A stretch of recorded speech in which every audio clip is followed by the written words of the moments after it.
வணக்கம். மின்னோட்டம் பாயும் இரண்டு இணையாக உள்ள கம்பிகளுக்கு இடையே ஏற்படும் காந்த விசையை பற்றி இந்த வீடியோவில் விரிவாக பார்ப்போம். மின்சாரம் பாயும் போது கம்பிகள் ஒன்றை ஒன்று ஈர்க்குமா அல்லது விலக்குமா என்பதை இப்போது நாம் அறியலாம். மின்சார விநியோக கோடுகள் மற்றும் மின்மாற்றிகளில் இந்த விசை மிக முக்கியமானது. அதிக அளவு மின்சாரம் பாயும் போது கம்பிகள் இந்த விசையினால் சேதமடைய வாய்ப்புள்ளது. அதனால்தான் இதை நாம் சரியாக புரிந்து கொள்ள வேண்டும். முதலில் ஒரு அடிப்படை விதியை நினைவுபடுத்துவோம். ஒரு கம்பியில் மின்சாரம் பாயும் போது அதைச் சுற்றி வட்ட வடிவில் காந்தப்புலம் உருவாகிறது. இதைக் கண்டறிய நாம் வலது கை பெருவிரல் விதியை பயன்படுத்துகிறோம். இப்போது இரண்டு கம்பிகளிலும் மின்னோட்டம் ஒரே திசையில் பாய்வதாகக் கொள்வோம். முதல் கம்பி உருவாக்கும் காந்தப்புலம் இரண்டாவது கம்பியின் மீது ஒரு தாக்கத்தை ஏற்படுத்தும். இதை நாம் V1 என்று குறிப்பிடுவோம். காந்த புலத்தில் உள்ள ஒரு மின்னோட்டம் பாயும் கம்பி லோரன்ட்ஸ் விசைக்கு உட்படும். இந்த விசை கம்பியின் நீளம், மின்னோட்டம் மற்றும் காந்த புலத்தின் வலிமையைச் சார்ந்து இருக்கும். விசையின் திசையை கண்டறிய பிளமிங்கின் இடது கை விதியை பயன்படுத்துகிறோம்.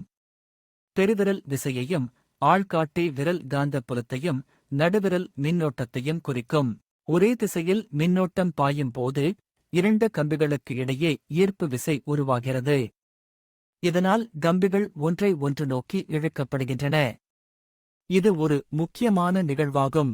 இப்போது மின்னோட்டம் எதிர் திசைகளில் பாய்ந்தால் என்ன நடக்கும் என்று பார்ப்போம். ஒரு கம்பியில் மேல் நோக்கியும் மற்றொன்றில் கீழ் நோக்கியும் மின்சாரம் பாய்கிறது.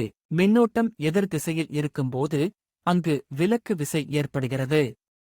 கம்பிகள் ஒன்றை ஒன்று விட்டு விலகிச் செல்ல முயற்சிக்கும். இது காந்த துருவங்களின் செயல்பாட்டைப் போன்றது. இந்த விசையின் அளவை கணக்கிட ஒரு சூத்திரம் உள்ளது. ஓரலகு நீளத்திற்கான விசை மின்னோட்டங்களின் பெருக்கற்பலனுக்கு நேர்விகிதத்திலும் அவற்றுக்கு இடையே உள்ள தூரத்திற்கு எதிர்விகிதத்திலும் இருக்கும். ஒரு உதாரணத்தைப் பார்ப்போம்.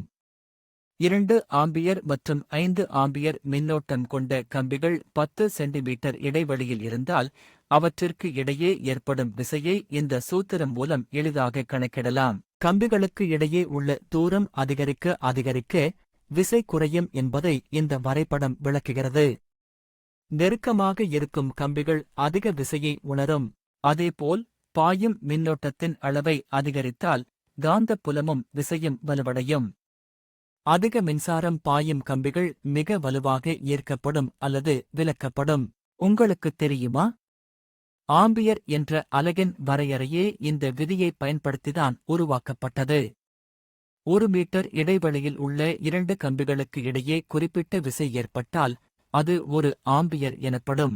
சுருக்கமாகச் சொன்னால், மின்னோட்டம் ஒரே திசையில் இருந்தால் ஈர்ப்பு விசை, எதிர் திசையில் இருந்தால் விலக்கு விசை. இதுவே இந்த பாடத்தின் மிக முக்கியமான கருத்து. இப்போது உங்களுக்கான ஒரு கேள்வி. இரண்டு கம்பிகளிலும் மின்னோட்டத்தை 2 மடங்காக அதிகரித்தால் விசை எத்தனை மடங்கு மாறும்? சற்று சிந்தித்துப் பாருங்கள். சரியான விடை 4 மடங்கு. ஏனெனில் விசை 2 மின்னோட்டங்களின் பெருக்கற்பலனுக்கு விகிதத்தில் இருக்கும். 2 பெருக்கல் 2 என்பது 4 ஆகும்.